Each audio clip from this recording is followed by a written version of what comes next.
the Around the NFL podcast. Doesn't care if you have one ass cheek and three toes. We do not. In fact, we prefer that you're a grotesque being here. Sure. From the Chris Wessling podcast studio, it's Around the NFL. Week 14 recap. Dan Hanzus here. Heroes, Gregg Rosenthal, Marc Sessler. Yes. That's Dan Campbell. That's one of the many great Dan Campbell quotes from Hard Knocks over the summer. And we are making history here on today's show. For the first time, and this is our 10th season, so somebody do the math. How many Sunday shows have we done? To be 613. 600. I think it'd be closer to, 70. All right, let's say 170. Eventually. Let's split the difference. 312. Okay. We've done 312 Those Sunday are all shows. such terrible guesses. And we have never led with the Detroit Lions. What? Never. I mean, why would we? They've always been bad for the most part. There was one playoff season in the mix. Was it what game they got screwed? It was at the Des Caught game. It was the next week with the Lions got screwed and the Cowboys win. Long time ago, point being. And yet today's show, we have a bunch of interesting subplots and league storylines and the playoff race heating up. And because the Lions are right in the middle of that, that's where we're going to start today. Well, it's about time.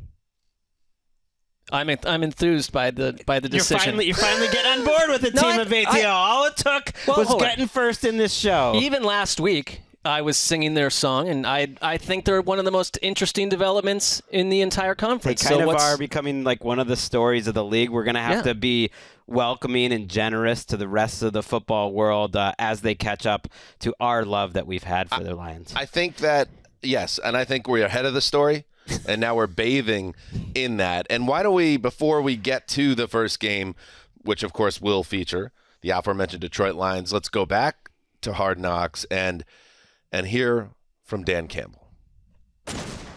There is nothing like winning, and I'm telling you right now, it doesn't matter if it's freaking dominoes, it's spades, it's bourrée, it's croquet, it's chess, it's preseason, kicking. It does not matter, man. Winning is winning, and it feels good, man.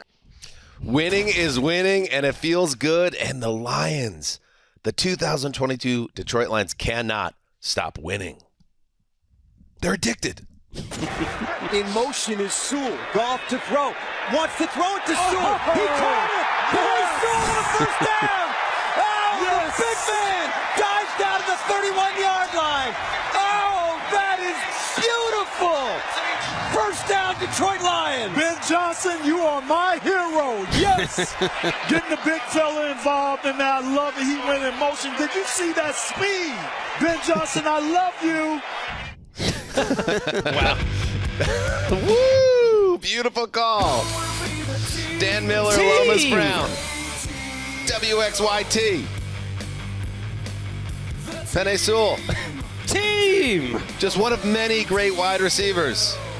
Although not technically a wide receiver. Oh, screw it. Well, right. Now it's time to lie. Come on, Marc. Go, baby. Team No. Now. ATL. Very special honor.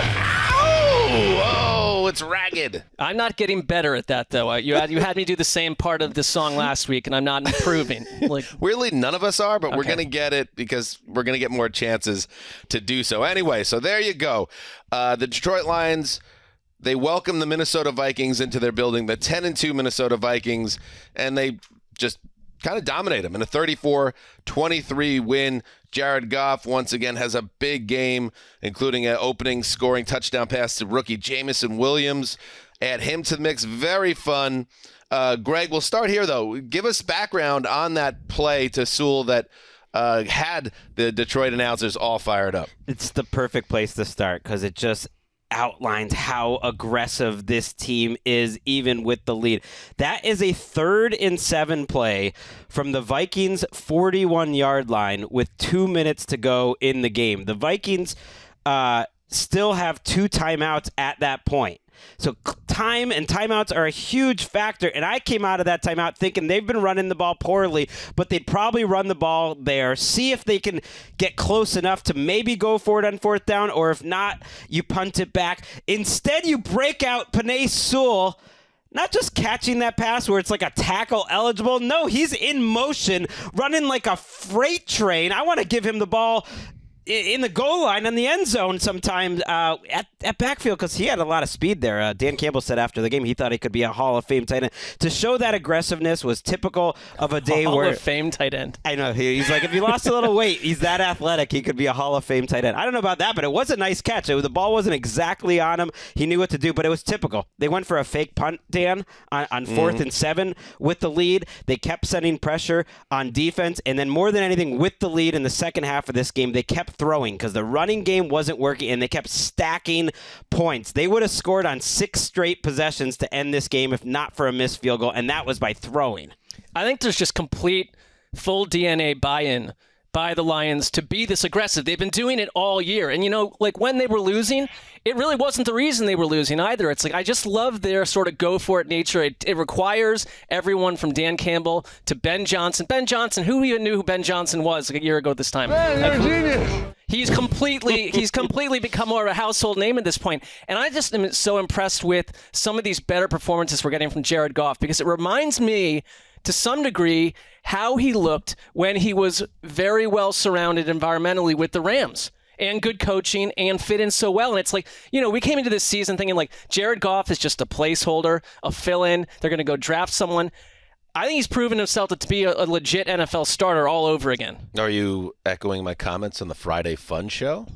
Yeah, you were ahead of that. I don't even recall what happened on that show, but if I am, then literally it spoke only for adds... like 7 straight minutes about this very topic, that Jared Goff is having a big year, and the Lions have a big decision to make come in the offseason. Oh, there's no decision. He's there next year. Well, yeah, they can still draft someone, though. 330 yards, 3 touchdowns. This might have been his best game. Yeah, and we got a report from our insiders before the game that like they're looking to him as their future quarterback. Yes, and we'll see, because once upon a time, the same insiders reported Jameis Winston was the future of the Bucs quarterback room as late as week 16 before that Saturday game. These things change, but in the here and now, Goff is doing everything right. And that I'm looking at it now, obviously the Sewell play, but a 4th and 7 from their own 26-yard line with 11 minutes to go in the third quarter, the 7-point lead, they pull off a fake punt.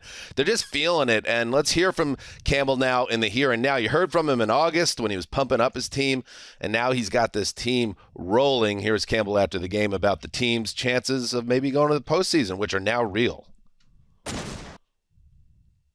Look, it was one of the reasons why I wanted to be here. I said that in my opening press conference. Anybody that read that or saw that, it was one of the reasons I want to be here, because I knew this could be a special place, man. This is one of those areas where you get a winner here in Detroit, and it'll be something special. And it's not like that everywhere. It's not. And so to get this place back on its feet, man, play winning football, something that hadn't been done here in whatever that is, 20-something years or over. And, it is. But we're not there yet.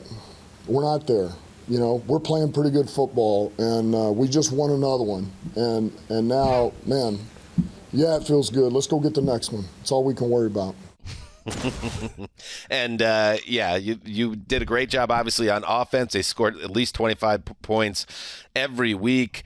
And their defense, I know the pass defense left a lot to be desired. In fact, Kirk Cousins had his best game of the year. He threw for 425 and 2 touchdowns. But you also held Dalvin Cook to 23 yards on 15 carries. So they are that team. Now, we talk about this type of team all the time, the teams that are really prolific offensively and can score.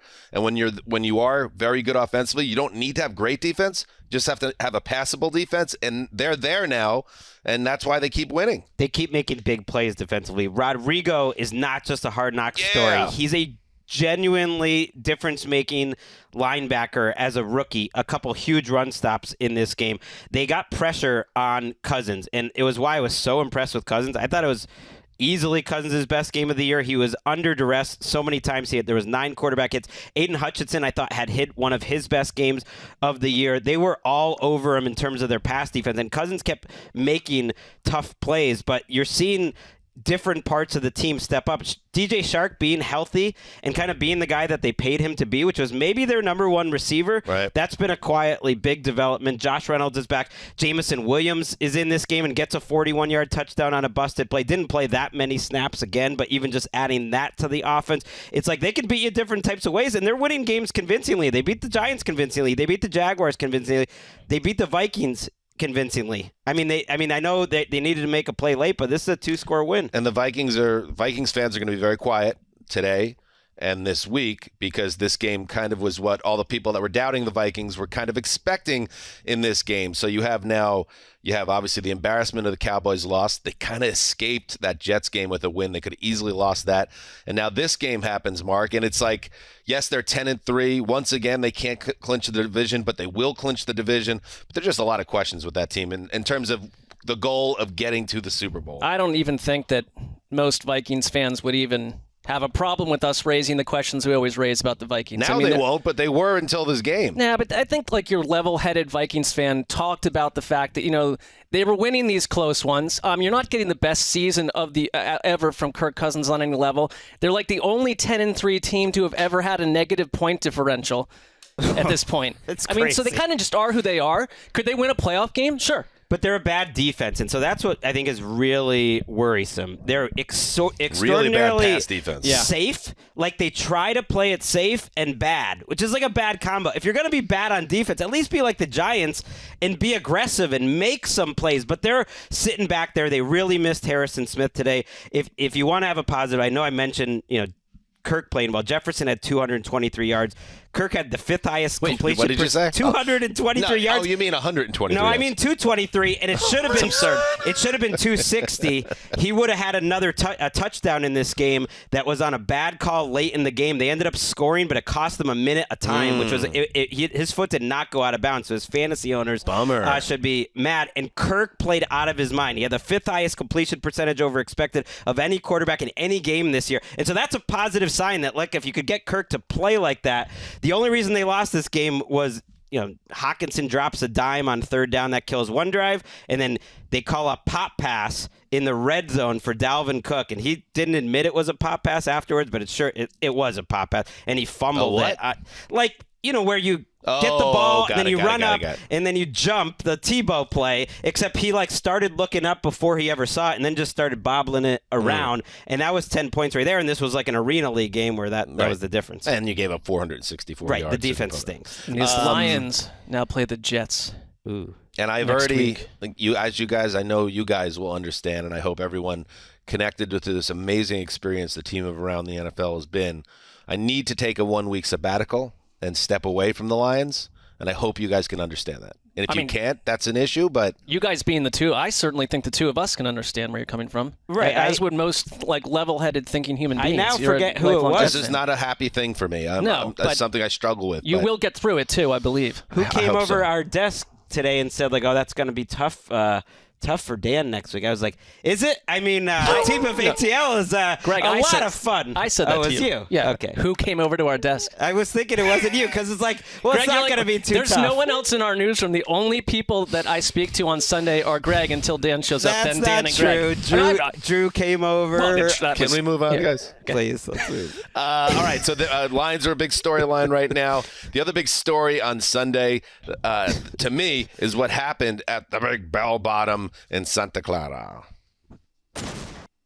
Purdy back. Time. Pumps. Now going to throw for the end zone. Wide open. Brandon Ayuk. Touchdown! San Francisco.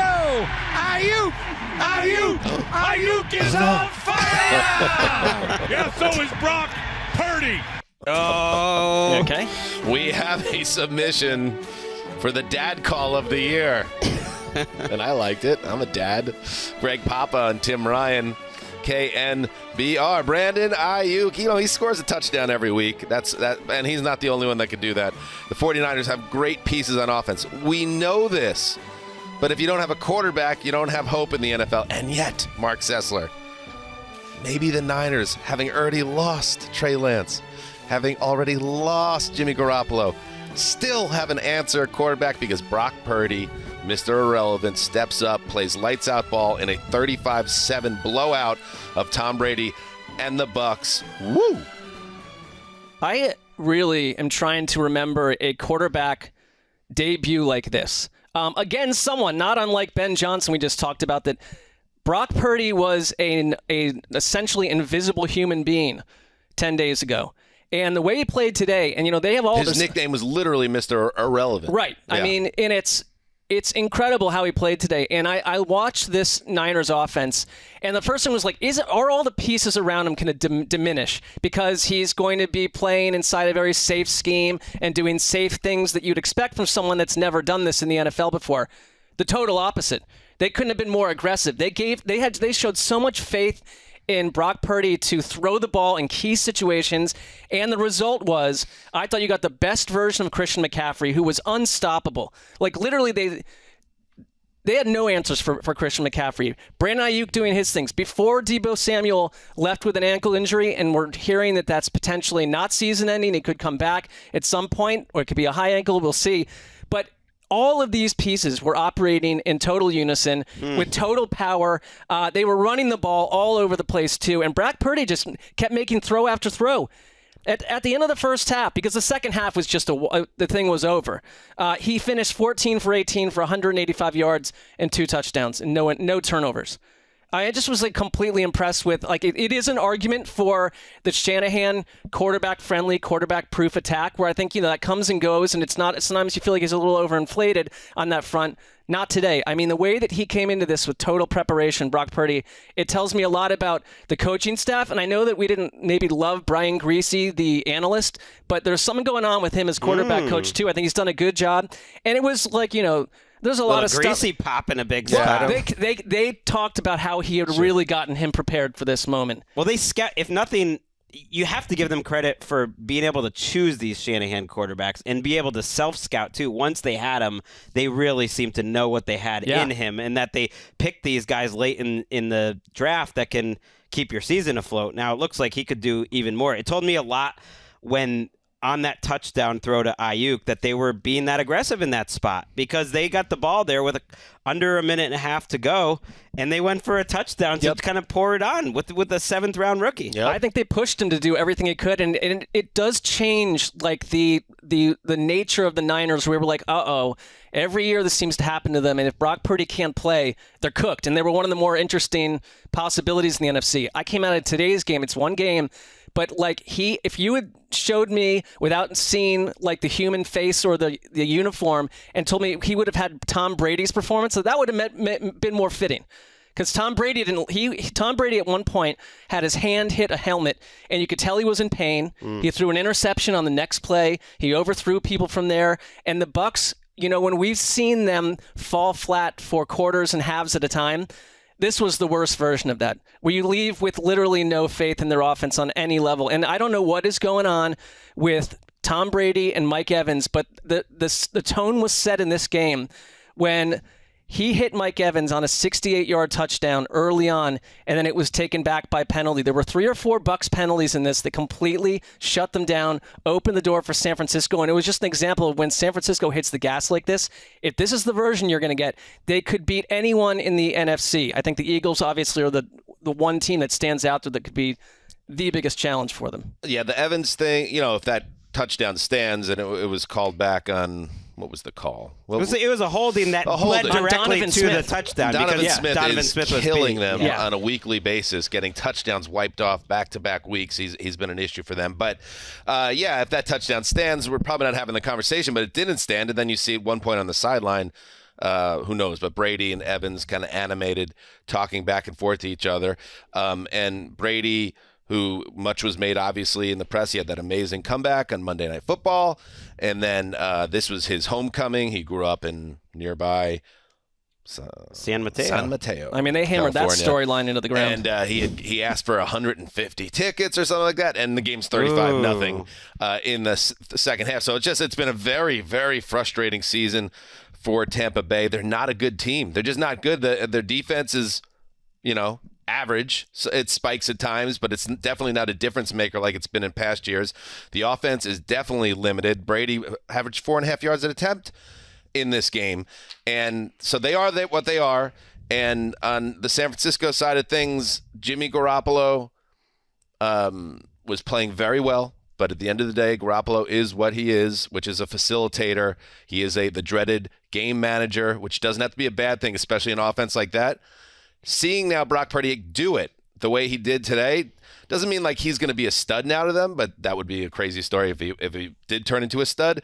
But if he can just do this, be the facilitator, get the ball into the hands of the players, yes, they're going to survive this and be a tough out in the NFC. I mean, if he can do this, he's like the 13th best quarterback in football right now. So, I mean, I would imagine there's going to be some come-down effect to a bit. I mean, I didn't see too many. It wasn't like I watched it like a great Herbert game, for example. It was like you're seeing these like amazing wow throws. So that's kind of my point. He physically looks different than those guys to begin with. To me, Right. He just doesn't seem to be that guy physically. But the way that they had him dialing up aggressive throws, and he was making them. But he did it last week, too, so it's not just 1 week. He hit a number of third down throws into tight windows last week, and they threw the ball 37 times because they needed him to a week ago. The Bucs defense has been a little better than solid. You're right, they're not a difference maker. They lost Vita Vea today to an injury. They lost Jamel Dean, their best cornerback, to an injury. So they already were banged up on defense, and those are two of their best players.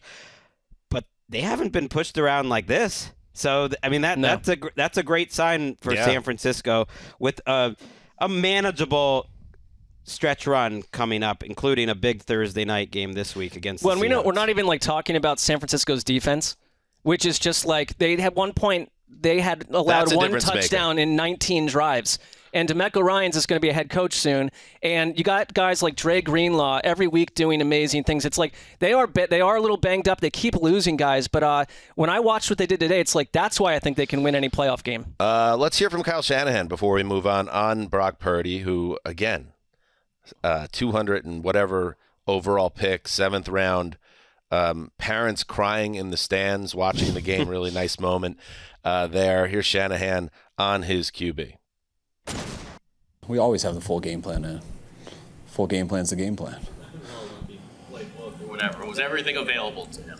Yes, I mean, definitely. I mean, it was the week before too, and with Brock's skill set and what he does, we don't have a ton of design quarterback runs and stuff, but maybe we need to. He moved pretty well today. You know, Shanahan's feeling it. And you know what? Shanahan falls in love with these quarterbacks. He just falls so hard for these guys. Yeah, and this all comes off remarkably good for Shanahan, who's obviously has a great reputation. But to be able to keep this season afloat, and not just afloat, but the offense thriving on his third quarterback speaks to what he's built with, of course, John Lynch and the rest of the organization. All right, so there you go. Those are two big games to get things going. Let's take a break, and then we will continue on Week 14. All right, we are back. The Buffalo Bills. Last week, they sat and watched from home as they went from the 5 seed to the 1 seed in the AFC. They have destiny in their hands. Now they just got to take care of business, and they did that today in Western New York against my Jets. They're still in shotgun. Josh takes the snap. And Josh, then he gives it to, Josh keeps it himself, and he drives forward, and he is in. Touchdown, Buffalo. Josh Allen faked the handoff and ran forward for the 5-yard touchdown run. Where do we stand on announcers calling players by their first name? Like, Josh. Josh has it. It's probably a little like homerish, but for some of these announcing crews, I'm not taking shots. I don't love it. Some names just ask for it. Like Tiki Barber was always just Tiki. That's a little different. Tua, but that's different. Toby. I'd rather use Tua if I had the choice. Well, that for multiple reasons. I think I'm skeptical like you, or else you wouldn't have asked the question. It's overly friendly. John Murphy and Eric Wood with the call. WGR. Slick, cold, rain, snow conditions in Buffalo, and the Buffalo Bills took care of business by leaning on a defense that was without, as we know, Von Miller for the rest of the season now after that exploratory surgery led to an ACL repair. But they didn't look like a team that was missing Von Miller against the Jets, getting after Mike White, beating up Mike White, sending Mike White to the hospital in an ambulance after the game as a precaution, and it was that Bills pass rush that allowed them to take a 20-12 win. And so not a dominant effort by Buffalo's offense. In fact, I believe they finished under 300 yards, which I don't know if that has happened this season. So that Jet defense, which has been good all year, although they lost Quinnen Williams to a calf injury today, and we're going to see if he's going to miss extended time. That would be a killer for them. They've had their fair share of injuries this year. But Buffalo, despite not having the offense, this proved again to me, boys, that yes, they are a complete team, and their ability to get after the quarterback, led by Ed Oliver, Matt Milano, that front seven did their job, and that's why they won this game. Shaq Lawson too. I mean, that was my takeaway as well, is that the Von Miller injury to me kind of separated what I thought they could achieve, and now it's like if you can do this, because when I was watching this, it seemed like they just dominated New York's offensive line and made life so tough on Mike White, who is one of the tougher dudes. He did not want to go out. I mean, I can see why the Jets players love Mike White, and I do wonder what will happen with him going forward. I mean, is he going to be healthy enough to play next week, you think? Yeah, I mean, the fact that he was knocked out of the game twice by just wicked shots, including the second by Milano, where Tony Romo, calling the game for CBS, was just open as a guy who's a quarterback who's had this happen to him. Was like, oh yeah, he's not coming back. He's got broken ribs, right. and yet he does go back to the locker room, and he does come back. And I've said this in other situations, the Chargers with Herbert earlier in the season when he had his own rib issue. I didn't think Mike White should have been back in that game because he couldn't protect himself. And you could see that for the rest of the game, even when they weren't big shots, every time he went down, you could hear it. You couldn't necessarily hear him, but you could see in the replays that he would like scream out in pain or just the wincing. And it was a tough watch, but also easy to respect a guy that was hanging in the pocket. But the Jets are a team now that have lost 4 of 6 quietly, and we could keep saying they hang tough against these teams. But you got to what happened with the Jets is once you blow those 2 Patriots games, they got to go find a win now to make up for that. And they should have beat the Vikings last week, and they let Minnesota off the hook. This game was more like there were opportunities, but I just credit the Bills. Their Bills are a better team further along in their development, and I think that's what you saw here. Well, I thought the Flacco fumble, the Michael Carter. I can't see Flacco on the field again. No. And what someone's got to explain to me, I understand the Zach Wilson drama of it all, but why is Zach Wilson inactive? Like, is there more to the story we don't know? Flacco's better. I don't need to. Go watch Joe Flacco every time the pass rush is on him, and every time he gets hit, and he gets hit almost every time he drops back to pass, it's a fumble. I literally think he's got to go. They're protecting, I think, Zach Wilson's fragile psychology right now. I really do. That's a damning indictment if he's not the backup quarterback next week. I don't know. We'll see about White, and it's all going to depend on how he feels in the morning and what comes back from this. But, the Jets, to their credit, they did hang in this game. They got a block punt to get it within 1 score. They marched down into Bills territory with a chance to really make things interesting before a Michael Carter fumble. But, again, credit to the Bills and their defense. The offense is a little up and down for the Bills right now, and that's just something that's been the case for a while. I mean, Josh Allen's been essentially sort of average for about 4 weeks in a row. Well, the weather's crazy in this game, right? So you keep that in mind. But 232 yards, getting outgained by the Jets by 70 yards is surprising, but also I think if you're Sean McDermott, probably very satisfying because he's a defensive coach. Mm-hmm. You lose Von Miller, you lose Micah Hyde, 2 of their 3, I would say, most valuable players on their defense, along with Milano, who's playing out of his mind, and you still get all this pressure with Rousseau's having a great season. Tre'Davious White's now back and in the mix. Poyer's having a nice season. You're getting pass rush with Ed Oliver. I was going to ask you, Dan, which defense do you think is better here, Jets or Bills?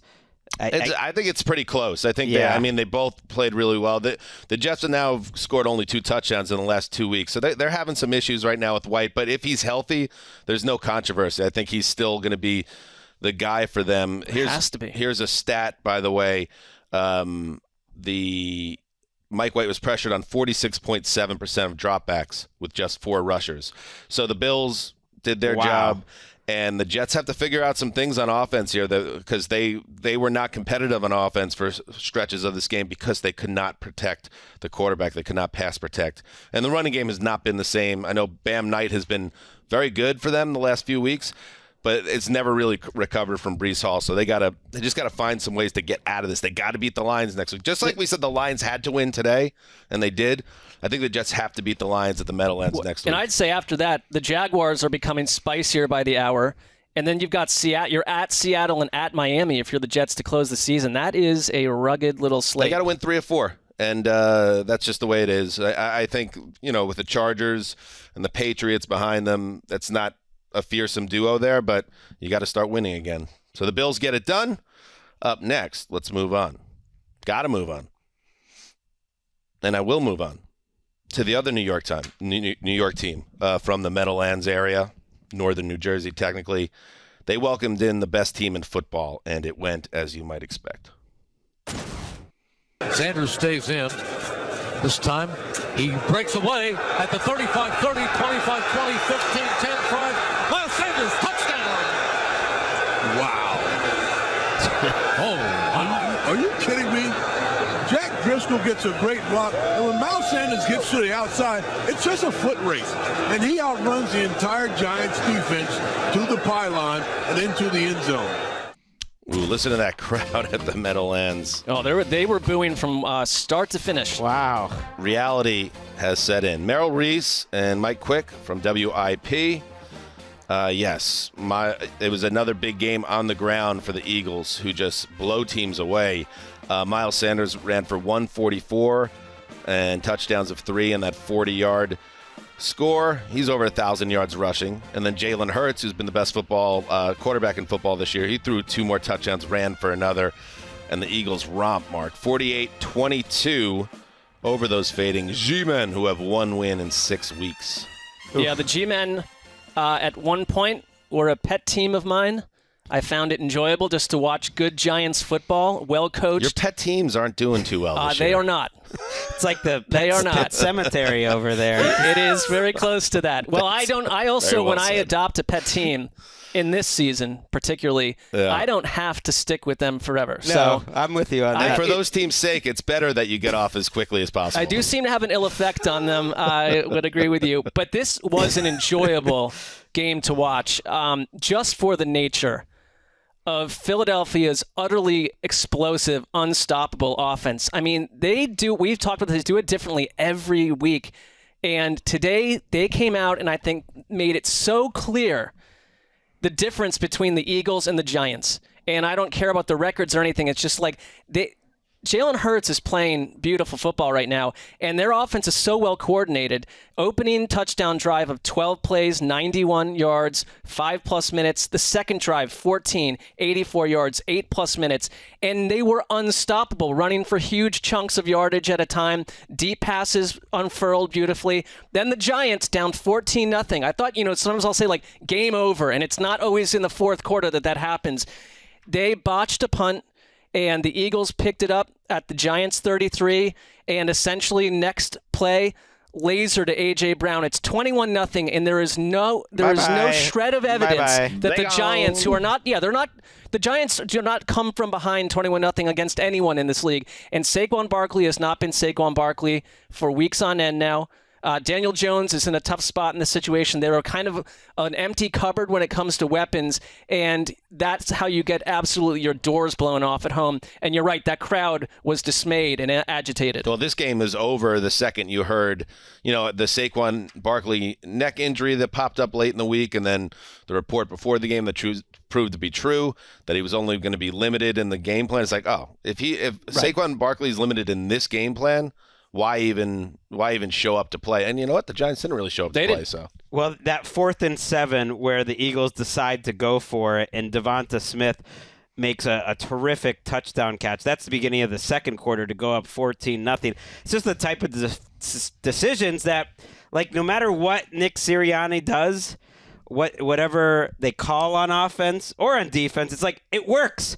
Because it's a great scheme that's versatile, but their players are just awesome. That was just Devonta Smith, who you think of as this, slim guy. Is he the Slim Reaper? There's a lot of Slim Reapers out there, but he's physical too, and he can be tough at the catch point, and that was a great example. I mean, also, like, what would be concerning for New York in general, there's a lot of concerning things for New York. It's like their offensive line at both tackle spots, Andrew Thomas, Evan Neal, dominated by the Eagles. Like, they can do everything well.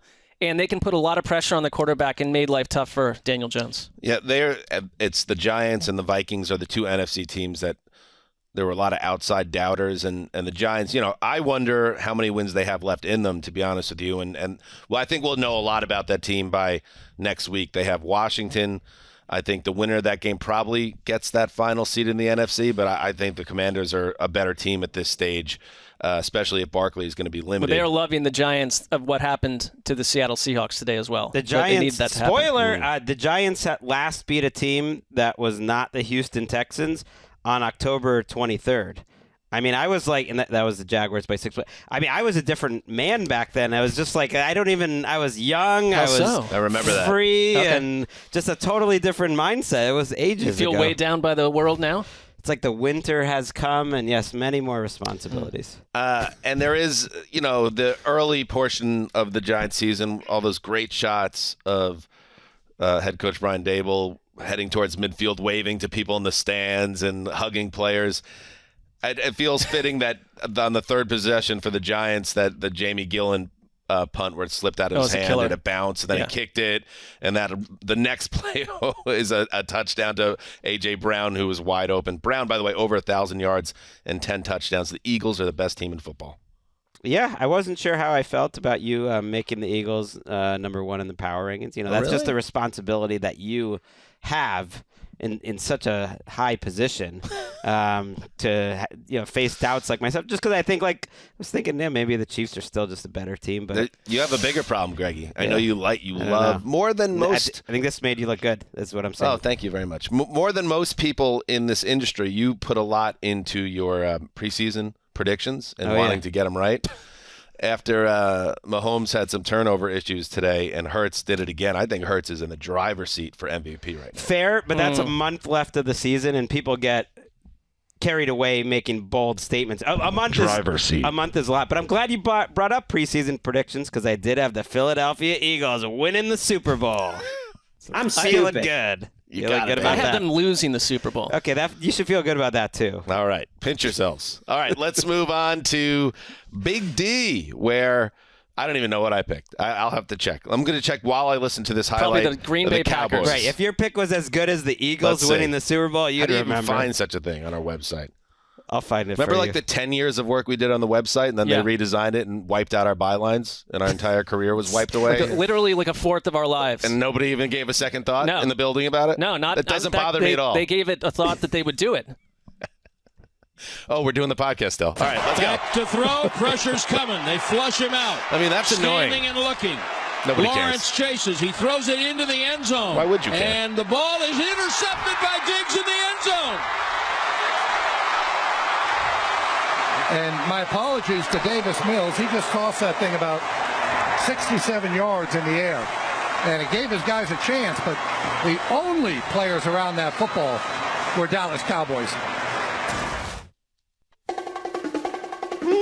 What? No. It was a crazy game. This was the craziest game of the day. It was a strange Marc game. was loving this game. It was enjoyable. Marc was Arbiter of bongos here, please. I'm shutting it down. You get bongos when you have a big moment where you step up as a team and deliver a big-time victory. Well, I would say that I'm looking at the rest of the games we're about to cover. Maybe this week isn't worthy of bongos. Oh. Maybe that's where we're at right now. I'm sorry. I hate to be this guy right now. I got to say, But though, I can't give him the bongos. over in the corner of the newsroom this morning was acting like a kid listening to bongos. He was just like, oh, wow, this game is crazy. He was loving it. He was loving it. On our Friday But Fun that's Show. a totally different conversation. Sure, but I can see where Gregg is coming from because there was enthusiasm, but I had predicted something along the line of the Texans beating the Cowboys. So as that was becoming a distinct possibility, that was raising my blood pressure just a tad. Upon further review, the ruling on the podcast stands. Bongos denied. Oh, boy. Fair enough. And also, Dak Prescott leading the 98-yard drive. That's a better highlight. Let's just start the show over. Because the Zeke Elliott short touchdown run with 41 seconds to play, that's what this game will be remembered for, not the Hail Mary at the end. And that's why the Cowboys won 27-23. Marc, not a great showing by the Cowboys, but they got it done. They did. And I think that, Jerry Jones came out of the game saying, like, look, I don't really care about the rest of this. It's a long season.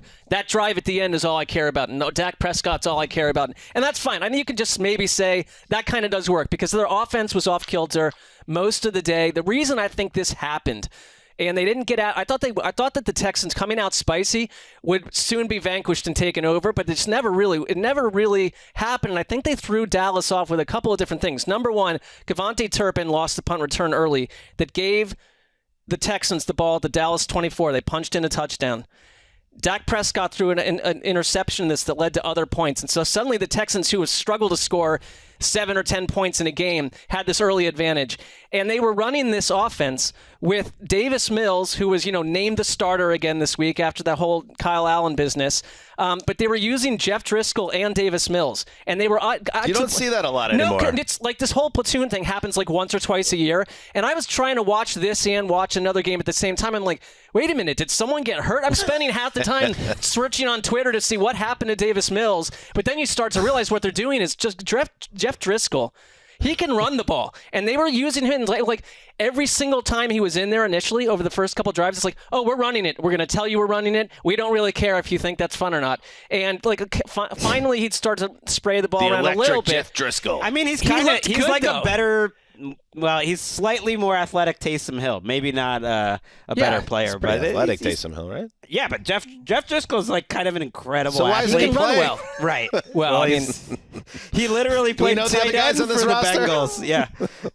But this was one of the stranger... It's like the greatest athlete I've ever seen. Well, let's have him third on the depth chart. You know what? I can say that, but he's not a great quarterback. Jerry Jones after this game said both of the quarterbacks for the Texans looked like Brett Favre out there. Well, I was like, that's laid it on a little thick that they both looked like Brett Favre. Like, I don't think either looked like Brett Favre. But Davis Mills, I'd say, was one of his better games. Like, he made some throws. Good. But so a good team escapes out of this, and that's all I take from it for the most part. And that drive was important. And I don't know about the play calling at the end, and Dameon Pierce, I guess, went out with an injury. So out, right. You have Rex Burkhead taking snaps at the goal line. They have a chance to win this game, Houston, inside their 5-yard line with 3 minutes to play, up 3 points, and they go for it on fourth down. Lovie Smith, I like it. I like the call, but you cannot. And I don't even know who the quarterback was on this at this point, Mark. You could tell me. It was Driscoll. You can't have a busted play in that spot. No, on fourth and goal from the 2? That's where I think whatever they planned to do this week, that's where it started to create faults. You knew it was over then. Right, he looked disorganized. But that came after Dak threw an interception from his own end zone. It was that Dallas defense stopping Houston at the goal line stand that set up that final drive. And it's like the better parts of this team stood up in just in the nick of time. Look, it keeps Dallas in the NFC the NFC East race, which is important. And why don't we just put Dallas in the NFC South so we could have a real team coming out of that division? That would be nice. And they are in the South. They should be in the South anyways. Like they're in Texas. GC, good call. Fair point. Let's we should go out on that. That's a great way to end the show. NBC would be very unhappy to get the Cowboys out of that division. NFC East, Dallas Cowboys. Makes no sense. And they got that drive at the end. Jesus Christ. Like, that feels good. But now I'm a little concerned that Dak Prescott hasn't looked good for 2 straight weeks. I would say he did not play well in that Colts game on balance. Overall, that was a game where I think Dak and the secondary receivers were struggling. And then in this game to have a couple picks and struggle. And for the defense to struggle against an offense whose number 1 receiver was Chris Moore. Their number 2 receiver was Amari Rodgers, who just got cut by the Packers. Number 3 is Phillip Dorsett. Like, what's going on here? I feel like Dak Prescott is forcing throws a couple times in games. And, then he'll go have that final drive where he made 3 or 4 unbelievable connections with his targets. So I don't know. I mean, I think Dak can be fine, but it's always going to be the talking point if he makes any mistake at all. Before we take a break, the rules of bongo, just so we're clear going for it, because Justin, everything you do, I love and applaud you. You're a great producer. Literally everything. Wow, so when there's a miscommunication, that's on me as much as it is on you. The rule of bongo going forward, and this is going to be written in stone tablet. Has to be like a season-saving win or a season-defining win. It has to be a win against a quality opponent or maybe a bad team just getting a win in general.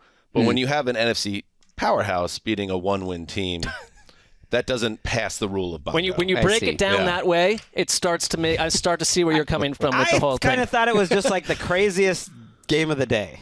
That's how I before you saw interpreted the it. tablet. See, Stone tablet atop the mountain. Who writes on these tablets? This is the still old my Zeuser, first. that's Zeus. This is still my first season as the full-time producer, so I'm still like getting the hang of takes everything. time. Well, it's December, so please accept my apologies. For It's no need to apologize, but I do like maybe another nickname coming into focus right here. The God of Bongo. Let's take a break and we'll be right back. All right, welcome back. Before we get to the AFC North showdown, Battle of Ohio, let's just, again, Gravedigger bringing in the rules of bongo engagement. So we haven't used our bongo yet. Right.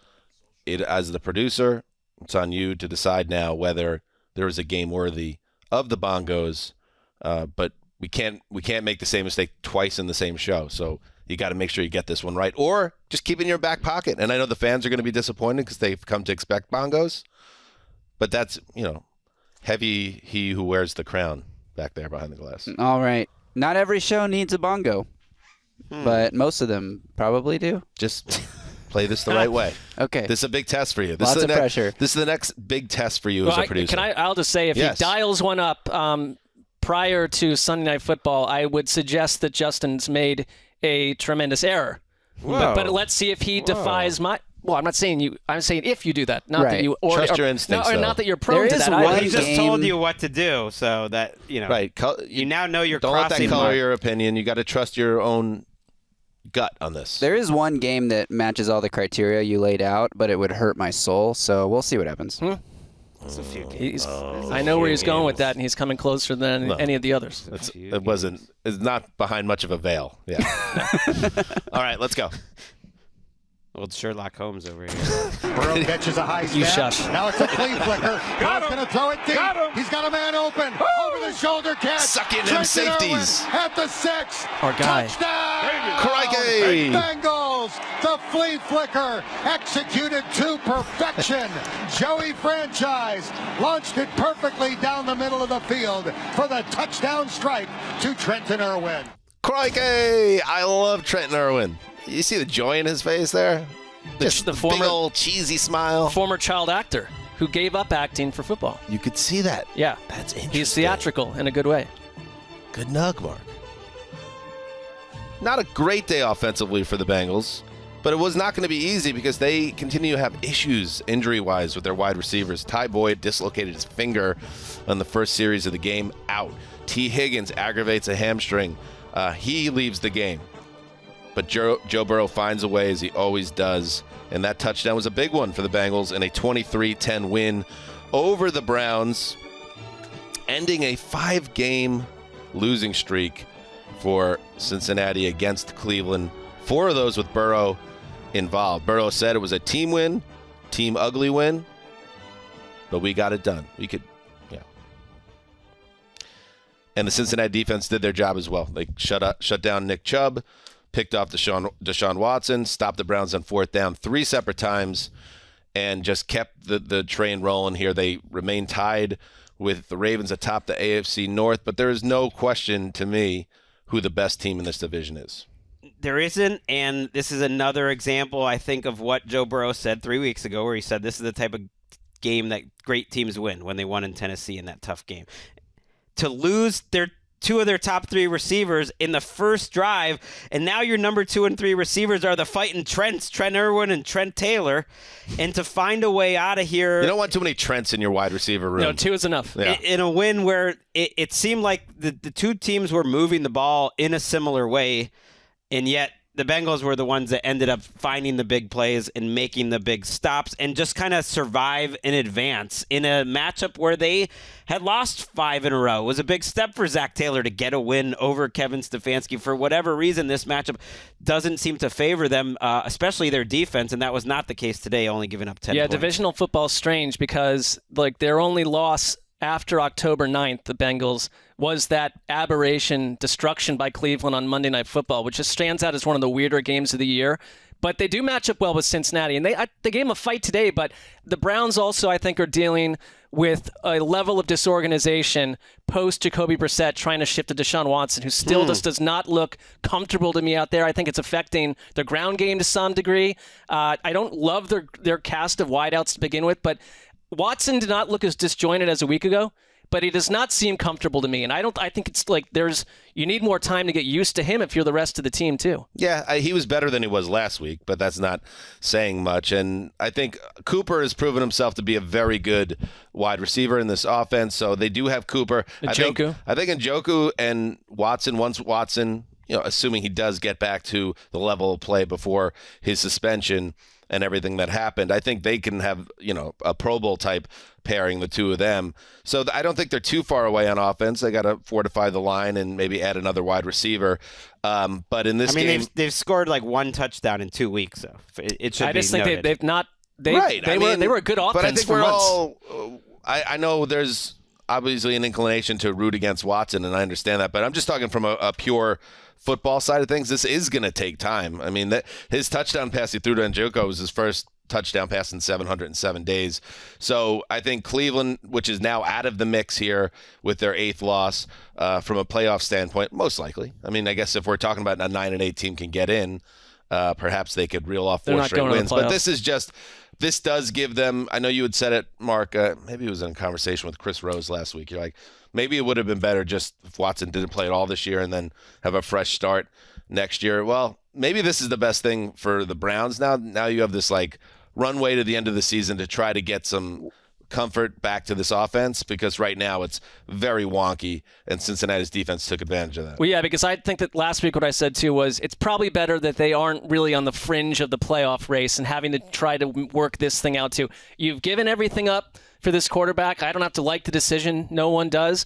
But why not treat him like a young quarterback that's learning to basically play again and just ride him out through the rest of the year? Right. There's no reason to start anyone else. They would have been on the fringes of the playoff race if they won this game, but they didn't, and they had a chance there where the driving down 2010, in the fourth quarter, and that's where he throws his interception. I just love that the Bengals can win games in different types of ways, including with their defense. They are an awesome team right now, 9 out of their last 11. That's why I'm happy me and the West Bros locked up the boys. That's from a good Cincinnati. one. Listen, you have the lock title in your back pocket. I should just give you the trophy now. No, don't. I should. Don't should use I just this bring the reverse trophy in? psychology. I think I make 2-game Greg, lead. You're not susceptible to reverse psychology. I think, Dan, you're just acknowledging that you've conceded defeat. It's a GD boat race, and bro. I'm getting my butt kicked, so it's like I'm happy. If it means that we just stop the segment and you stop picking games, I'll take that. If you just give me the segment will stop when I am no longer on this earth.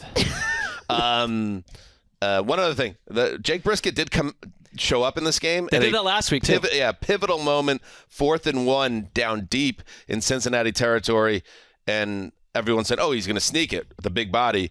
He drops back to pass, and he airmails one into the corner of the end zone, turnover on downs. That was a big play in the game. And also the Samaje... What are we doing with that? I don't know. The Samaje Perine touchdown where he bounced out, and Clowney and some other Cleveland players kind of quit on the play, and they weren't aggressive enough.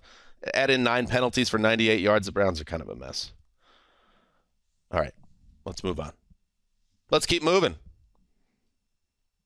The rules of the bongo engagement. Steps up going deep. This was almost inside the numbers of the 10, and it is intercepted. Pretty frisky game here. This is a Crossroads show for Gravedigger.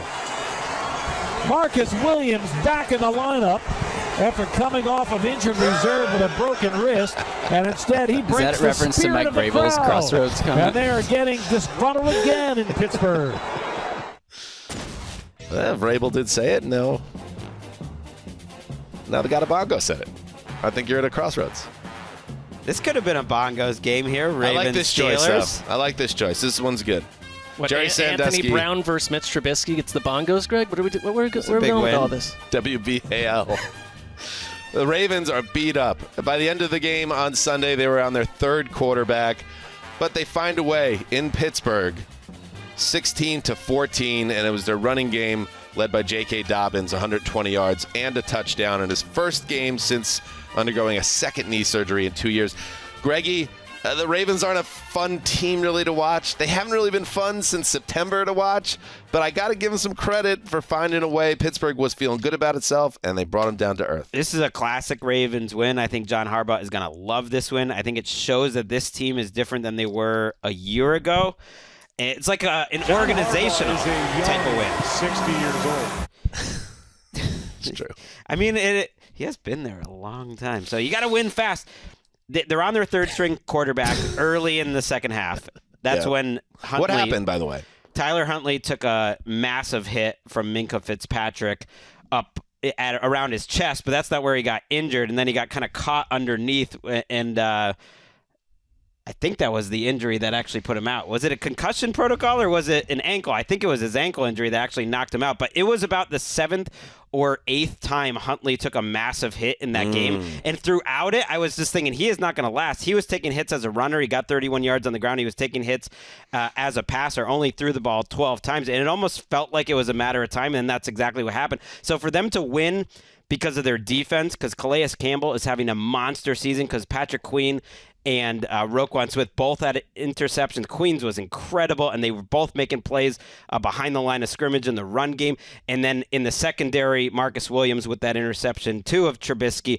You know, to get a win running the ball 215 yards in defense like that, I think it's going to be very satisfying and crucial for them. I think making the playoffs, clearly they're going to make it now and staying in the AFC North hunt. And Ian Rappaport announced that it was a concussion for Huntley, that he will be out in a short week next game as well. So the Ravens, 2 years in a row, have been dealt rough cards at the quarterback position. So they're on Saturday, right?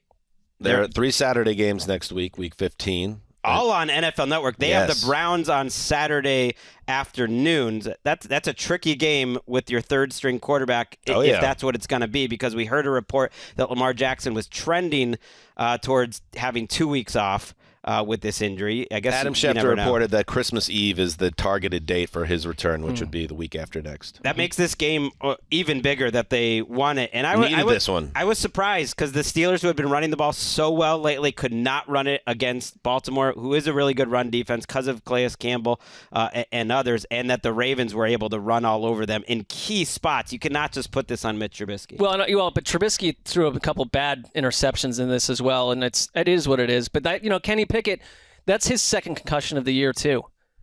Some of these guys, at some point, it's like you get a third, you're just going to get shut down. He had a weird thing where he passed the concussion test, came back into the game for a series, didn't get hit again. I went back and checked that. I made a mistake thinking he got hit. He didn't get touched again, but then he left the game for good afterwards, which is worrisome. Yep, 2 concussions in less than 2 months before the rookie from Pittsburgh. All right. Trubisky threw the ball really well today. I know that sounds weird because he had 3 interceptions, but there were a lot of throws in this game that you were like, oh, where have these throws been in this offense? Like 5 or 6 total dimes. But he got confused on the first interception. The second one's similar, but Queen made a great play. And then sometimes he just decides before the play starts, I'm just going to take a shot on this play no matter what I see. And he took a shot, and Marcus Williams made him pay. But like I said, in the fourth quarter, 2 different drives where the Ravens, with their third-string quarterback, 8-minute drive to get a field goal. And then at the end of the game, the Steelers could have gotten the ball back if they had stopped them, and they just run 3 straight times right through them. Pathetic. And Justin Tucker, by the way, is having another incredible season. He finished with 10 points. He's up to 1,473 points in his career, breaking the franchise scoring record held by former Cleveland Browns kicker, turned into a Raven. Phil Dawson? No, it's he was on the Browns in '94, and they went to the Ravens next year. No, it's not Matt Barr. It's Matt Stover. Matt Stover. Come on, Marky, I need you on that. I need you on that wall there. I was literally staring through the window here at our studio. I hate to say this, but this is now, for the rest of this episode, a Crossroads moment for you as well. What's going to happen if I don't pass your test? I don't know. That's why it's the Crossroads. This is how it works. I'm going to be facing a Crossroads moment. Yeah, I mean, this is, long. They're coming along. All right, let's move. I guess I should feel more urgency on that front then. Yeah, that's a good drop. All right, go ahead. Shotgun for Trevor Lawrence. It's a blitz. I mean, it is an all-out blitz. Trevor fires left side. That ball is going to be caught for the touchdown by Evan Ingram in the left corner of the end zone. Are you kidding me? Giants should have kept Evan Ingram. Kind of want those bongos. Give them to me. But just nothing. All right. Well, he's downtrodden. I don't know, guys. You wanted them there. I think that should have been bongos. I think he knows it. And then he's banking on a Sunday night game that we don't know how it's gonna. But you've already told him that it's maybe the most wise move to not use them at all if it doesn't actually match. I think the Jaguars. No. I think they deserve it. You also don't want someone that's too afraid to go for it. Right. That's how you end up being inactive while Joe Flacco is fumbling in the pocket. You don't want to be Mitch Trubisky, but you don't want to be Davis Mills. You know what I mean? Frank Frangie with the call. WOKV. Trevor Lawrence, for the second time in 3 weeks, is waving his arms frantically, screaming, "I am the future!" 368 yards, career high, 3 touchdowns. He also ran for a score. And the Jaguars ran the Titans out of the building, 36-22. Their first win in Nashville in a decade. And, man, I'll bring in Gravedigger on this one. The Jags, like we've been saying on this podcast, are coming along, and the quarterback is coming along and becoming a real difference maker. But the fact that this game gets away from Tennessee, Justin, with Derrick Henry going off for 90 yards in the first quarter and 120 by the half, this was a sign of major distress for this team that I feel way worse about what happened in this game than even the last 2 weeks. This feels like a team in desperate trouble now. It's a weird spot because this is now, it's 2 Titans games in a row that were over early in the fourth quarter. Basically, no chance for the Titans to make a comeback. Derrick Henry, 3 yards in the second half. That's not going to cut it, basically, ever. And you wonder how much... Total? 3 total rushing yards in the second half. Wow. You wonder how much firing your general manager in the middle of the season... I don't want to say that the Titans lost because of that, but there's got to be some weird vibes going around the building. And then this was also just a weird game. The Titans outgained the Jaguars 146 yards to 37 in the first quarter, and then completely just fell apart. They had 4 turnovers, 3 lost fumbles, which sometimes can be fluky. They had a chance to lose a 4th fumble on a muffed punt that got batted out of bounds. That was close. And they just looked completely discombobulated on both sides of the ball. They got stops early on. Then they had Ryan Tannehill was strip sacked by Travon Walker, his first good play in a few weeks. Oh, you don't need to take shots at Travon Walker. Well, it's more of a shot at... Hurt people, Justin. It's more of a shot at Titans backup left tackle turned starter by Taylor Lewan's injury. The kid, Gregg. Dennis Daly, who I jokingly called Dennis Snapley earlier this year because that's how often he gets beat. And... That is a wonderful joke. I think that the Titans are really struggling with injuries. The offensive line is really bad. And the Jaguars are a good team that are coming along, and they had a bad week. I like how you call them the Jaguars. The Jaguars. I mean, they did lose 40-14 last week, the last Jaguars. Week, feeling themselves, Dan said, a little high on their own supply on the preview show, and I think that was probably the case. But the Titans' offense is so poor, and... It was funny because they got the ball back after the Jags went for it on a 4th down just across midfield, down still by 3 touchdowns, the Titans, and the Andrew Catalon goes, could that be the spark the Titans need to get back in this game? And the very next play was this weird trick play where the idea was Tannehill was supposed to fake the snap went over his head and it was going to be a direct snap to Henry. That old gag. Classic Brady play. Henry dropped the snap and the Jags dove on it, and it was is this the spark the Titans need? No, not at all. So everything you're saying, and Vrabel pointedly after last Sunday's game, we played it twice on the show, in fact, and everyone's at a crossroads on the show except for Gregg, but I feel like I could be coming soon. He purposely says we're at a crossroads. We're going to find out something about our team because he feels confident that he will coach the team up and they will be ready to kick ass against the Jaguars at home. And the fact that they couldn't do that and the fact that they gave up 29 straight points in this game makes me think that Vrabel, as good as a coach as he is kind of lost at this point too. Well, and the team's just drifting. I'm with you. I also think Vrabel calling into crossroads, who knows his team better than Vrabel? I mean, he's seen that there are faults, there are issues. There is an absolutely dearth of talent at the skill position player in the passing game, and it's left Tannehill in a tough spot. They've been a real problem team on 3rd down. I just look at the last 3 games and say you're the reverse Eagles because they find a way to win differently every week. The Titans were out physical by the Bengals. That was a bad sign. They got waxed by Philadelphia. And then you just let the youngsters in Jacksonville come up with their new quarterback and take you out. You're meant to be the team that runs away with this poor division.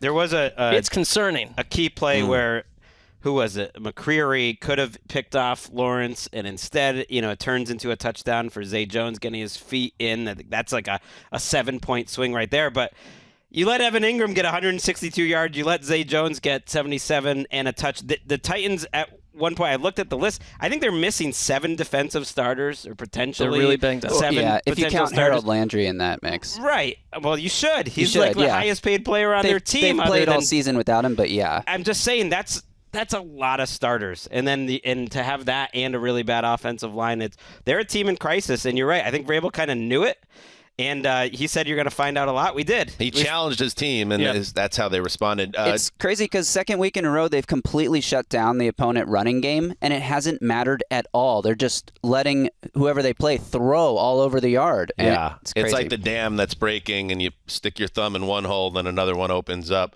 What's going on with the Marc and the Titans, and what's going on right now? Because I saw you tweeted it's going something. Absolutely great. Yeah, so I put out a tweet sometime during the third quarter when it was 27-14 Jacksonville, and I said, ever since Marc Sessler joined the Titans bandwagon, I went through the list that we talked about on this show. Right. Todd Downing got the DUI. They had an ugly loss to the Bengals. It's something that happened since Marc jumped on the bandwagon. Okay. The ugly loss to the Bengals, including those horrible penalties at the end of the game that ended any chance of a comeback. The blowout loss to the Eagles. Their general manager was fired, and then they got blown out by the division rival Jacksonville, who they've owned for a year. This is Jacksonville's first win in Tennessee since 2013. Right, we're aware. They're struggling. What's the badly. problem? So what's going on? So I put out a poll on Twitter. Should we boot Sessy off this train? Oh. This was not my call. This is Titans Twitter. Well, it's a little aggro on your part. People have spoken. 76% of poll results say good riddance to Marc Sessler. You got to find another team. I'm sorry. It's not my call. Crossroads. I don't make these rules. Crossroads. What I do feel, though, is that whatever team I pick, that fan base is going to be feeling a lot of heat because it's like this will be the 4th team in a row that I've jumped onto that has absolutely fallen off the side of a cliff. The kiss of death. The Jets, preemptively, we have to say thanks, but no thanks. Well, it's my choice. I think the Lions are lucky that Marc was so hesitant to jump on that bandwagon. We've now that's fair. Yeah, we've reached the point where we can no longer confidently say the Titans are definitely winning this division. Haven't we gotten there? Yeah. They're up by 2. They got to play the Jaguars again. Obviously, the Jaguars would have to win that second matchup for it to happen. But then the Jaguars are only down 1 if they win that matchup with 3 extra games. The schedules are not. It's not an easy schedule for the Jaguars. They got the Jets and the Cowboys. Did we fork in there. the Jaguars? Yes. So that maybe is the team right now that is giving us the most worry, the Jacksonville Jaguars. Oh, and by the way, the Jacksonville offense, which has been pretty good this season, to very good at times, to great at times, did they unlock Evan Ingram? The guy that tantalized and teased Giants fans for years. I mean, it helps that he's healthy too, but but he's good for one of these. He's good for one of these a season where suddenly I'm like, yes, he's the number 7 tight end in the NFL, and then he's starting to flash a little bit more. I feel like 15 targets for 162 yards on 11 catches with 2 touchdowns in this game. No answer for him, but I did start him on my fantasy team, so at least one good thing came out of this. Well, that's where your groundbreaking news. Thank you. All right, do we have to take a break or we keep going? Let's take a break. All right, we'll be right back. All right, we got 2 more games before Sunday Night Football. Let's keep the train rolling to Seattle. The snap, the give to Blackshear, protects the ball. Yep. He's got the 5, touchdown, Raheem Blackshear. Well, Ben McAdoo said, all right, we're going to go back to what we do best. They ran it down the throats of the Seahawks. My goodness. Did they ever? Jordan Gross and Jim Zoki with the call for WBT.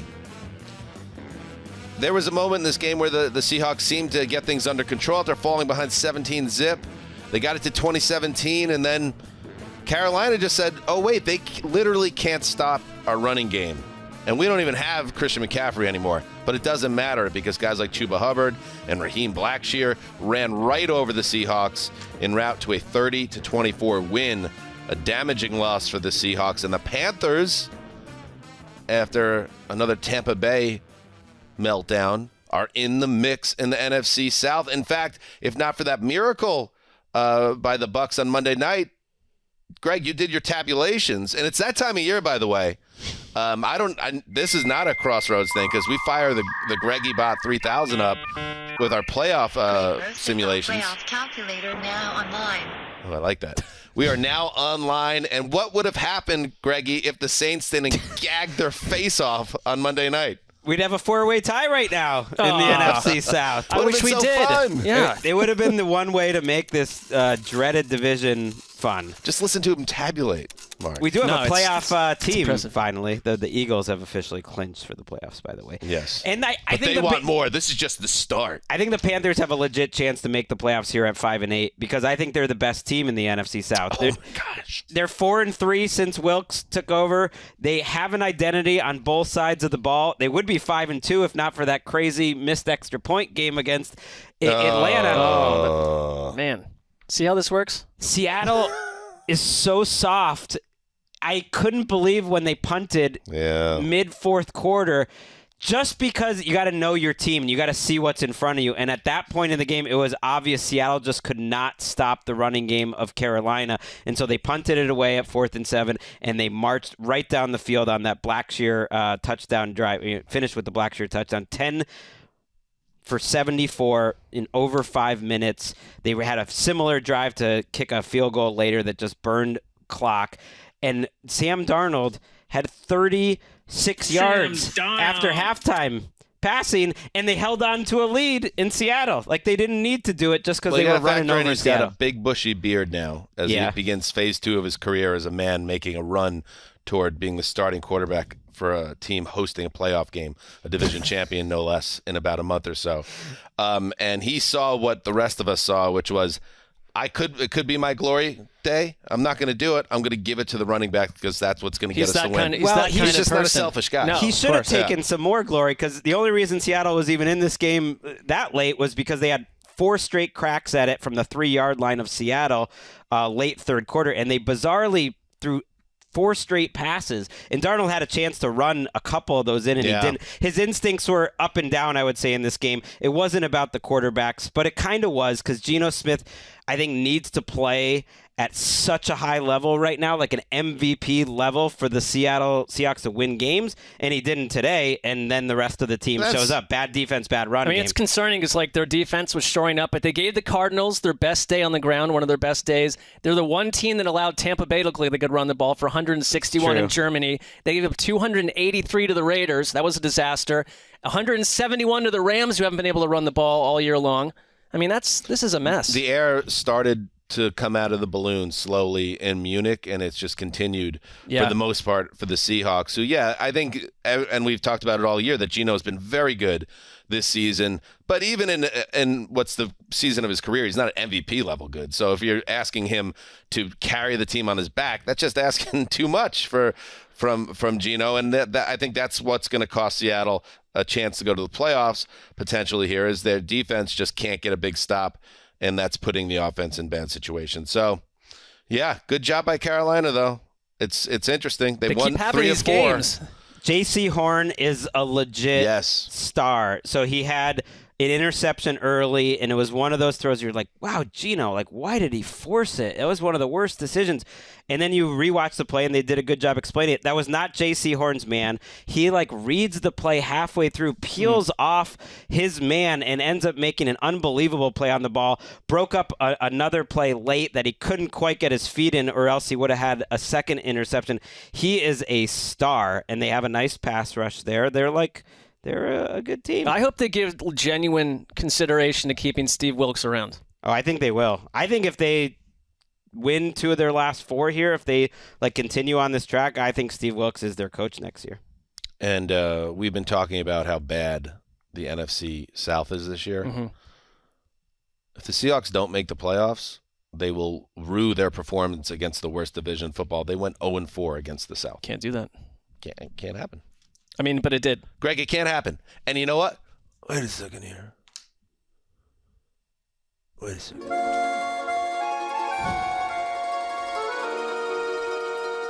As a showing of respect, I locked up the Seattle Seahawks, as did my lock brother in arms, Marc Sessler. And I asked you, Gregg Rosenthal, to come to me and join us and bring all the families together. And yet you chose to say no and betray us, and betray that trust and that olive branch. I will not forget this. I will not forget this injustice. A lack of loyalty. I mean, sometimes I think you've learned in these situations, you got to not listen to the boss. You got to not listen to the lock father. You got to try to win this thing. It's like, Salvatore. I won't say his nickname in The Sopranos. You could say it. It was Big Pussy. That was his character's name. When they asked him to go out on the boat, don't say yes. Get out of there. I can't say his name. Oh, my word. No. Grabbing his pearls. Yeah, Sal shouldn't have gotten on the boat. That's what I'm saying. You got to sometimes, you got to make decisions with your head. So why didn't you tell me? Why didn't you tell me? Wait, again. So you were aware. You were aware that the boat I was getting on was going to take me and my brother, Marc Sessler, to our early demise. And yet you let that boat go out to sea. This, I cannot respect this. I will not forget it. I could have told you from weeks ago that you were walking into a dangerous path, forging this lock zaddy or lock daddy thing with Gregg. How is this my fault? He's going to leave you by the side of the road at some point. Sir, you are at a crossroads. You guys are always talking about, we're the real lock zaddies. We're like 25 and 5. We're on a losing streak as lock zaddies. It's not working out too well. The real lock bros right now are me and the West bros hanging out. When you betray the lock father, you are at a crossroads, my friend, and you will learn the hard way. Yeah, you'll suffer pain. You've chosen the wrong path. I mean, but you and I are the ones. I didn't choose an L here. Yeah, that's what I didn't choose. We've not. You were out of the office on Thursday. You weren't feeling well. I don't count that as a miss for us because when when we lock up together, there's a synergy where we feel it, the energy. Yes. And in this case, I didn't even learn that you had locked until after the lock father had already come in. It's not how we normally do things. I hear you. So that explains that. I mean, the minute I filed that lock, I was thinking to myself, that might have been an odd move. Probably something, yeah. A real father takes responsibility. The lock zaddies over here, they're just making excuses and we forge on. Don't you worry about us. Is he gonna come back? Does he have to say something else? No, we have to move on. He did say you're at a crossroads. Whenever the head of the family says you're at a crossroads, that's probably gonna end with a bullet through the glasses on the massage table. You won't survive. Yeah. You don't survive. I'm just going to play this one more time for me. I'm not going in the woods with anyone. Oh, poor Adriana. Let's go to Mile High to close things out before we get to SNF. Must we? Mahomes being pressured, moves to his right. They're coming from behind him. Now slings it to McKinnon at the 40, stop to it. the 30, to the 20, That's to absurd. the 10, to the 5. Touchdown! Batman loves this stadium. It was an underhanded shovel at the right boundary for a 56-yard touchdown. They were all over him. Patrick Mahomes, the Magic Man, outstanding job. This is playground stuff that we get to witness. I believe it Chiefs was Kingdom. We're spoiled. We love it. That man, I believe. I don't think he literally just called him Batman.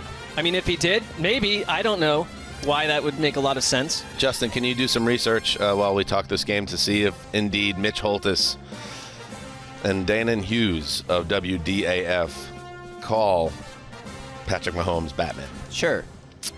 There it is again. I tweeted about it.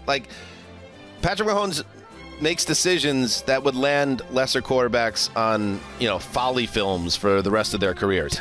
But when he does it, just throwing a pass underhanded casually, scrambling as a defender rolls in, and it turning into a long touchdown, that's what he does. And the Chiefs, it's crazy. They win 34-28 in this game, and it's a very weird game, a very strange game. And not just because Russell Wilson started playing really well at one point and, taking his team up and down the field before, unfortunately, it looked like he got knocked out near the goal line and suffered a head injury of his own. But this game was 27-0 late in the second quarter. Mahomes throws an interception, turns into 7 points. All right, whatever. And then they get the ball back, the Broncos, before the half and score again. And then all of a sudden it's 27-14 at the half, and you're like, oh, that was stupid.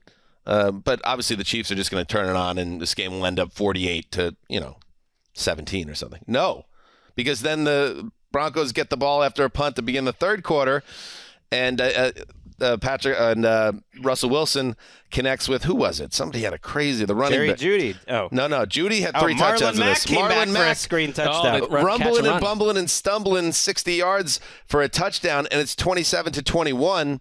And the Chiefs obviously get away and get the win. Smith-Schuster has a touchdown late.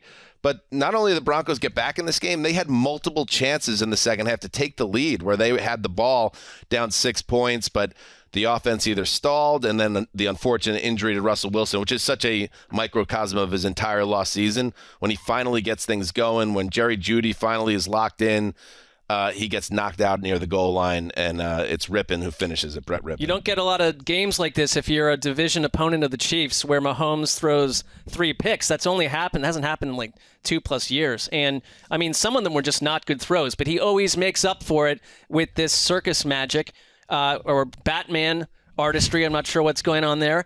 But the Chiefs, it's okay to have a game like this once in a while where a division opponent almost nips you, but I never really felt at any moment that they were going to lose this game. Then again, I mean, it was just bizarre. Not lose it, but it wasn't like it was like the Broncos made it close, but it was never really they had, again, multiple opportunities to take the lead. I just counted them twice in the third quarter, and this was like a story of like the Broncos fandom season too. It was like they started out booing Russell Wilson quite a bit when it was 27-0. And then they make all these touchdowns, and they're playing good defense for a minute, and the place was kind of rocking there at the beginning of the third quarter. And then they go 3 and out 2 more times with Russell Wilson, and they start struggling, and the boos come right back for him. It was like a journey through in this one game. But even with Brett Rippon, they could have gone down the field at the end and tried to take a lead.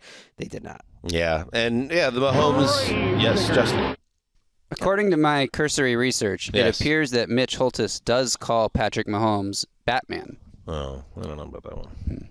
Am I going to get a bunch of tweets now from people being like, you should know that Patrick Mahomes is being called Batman? Nobody thinks that you should know that. Nobody knows he's Batman. I don't know about nobody. Like people in Kansas City. I mean, he made the touchdown to Juju Smith-Schuster where he does the 360 would be like the greatest play any quarterback's made for many people. But these interceptions were a little worrisome. One was, I think he just thought his arm was going to get it past Josie Jewell faster than Jewell made a great play. The other one, he didn't see him. The other, he threw while getting hit. Like they're not good. Here's the thing about the Batman thing, it doesn't really work, because what makes Mahomes so great is the magic of Mahomes, the superpowers he possesses. Right. And famously, what makes Batman, so compelling and has for decades, he doesn't have superpowers. He's actually the world's greatest detective, Batman. Yeah. And he combines his knowledge and his street smarts and that need for revenge with all those, toys he has in the Batcave, and it makes him this fierce fighter of crime. Yeah, you take off Batman's utility belt, and he's a much lesser of a problem to deal with on some level. Just a handsome billionaire bachelor. I would it's more just Superman Mahomes, because he's doing things physically that we don't expect someone that looks like a human to do. Well, exactly. It doesn't work. It seems like it's a stretch, which is why I believe that wasn't his nickname, but I was wrong. Also, Grant Williams of the Celtics goes by Batman, so. But then someone's got to be your Robin in that case, right? Grant Williams took Batman. He's trying to take Batman. And the Jerry Jeudy drama of the game was interesting, because when things are going hideous, when they fall behind 27-0, there's a play after a 4th down failure. Russell Wilson also threw a pick 6 in this game, by the way. There was a 4th down failure. That was a crazy play. Jeudy comes off the field, takes his helmet off. A teammate tries to put his arm around him and console him. He throws his teammate's arm away. A referee kind of gets in his area. He kind of bumps the referee, and he wasn't even penalized for it, let alone he should have been thrown out of the game in line with – I'm glad they didn't, but that's what usually happens when you make contact with a ref. Goes back to the sideline, just furious with the state of the offense in the season. So if Denver fans are looking for any positives here, he then went off with 3 touchdowns in the game and was targeted with regularity by Wilson and then later Rippon. So what a lost season. The last Broncos quarterback to beat the Chiefs was Peyton Manning. Long time ago. It was kind of just like a hit your 6-foot putt Sunday here for all the AFC top seeds. I mean, they were tricky games, but they all Buffalo, Kansas City, Baltimore, Cincinnati all survive in advance. Nice little maybe like an analogy. 8-foot like putt. that. I don't know. All right, that wraps up our Sunday night recap from a viewing perspective, and thank you to everybody for watching, and we'll be back next Sunday. And if you want to hear our Sunday Night Football recap, please do so. Check it out Around the NFL, the podcast, 5 times a week, wherever you get your podcasts. Until then, Marc, final words? I have none, other than to say farewell to the both of you until next time, which is about 14 minutes from now. All right. Heed the call.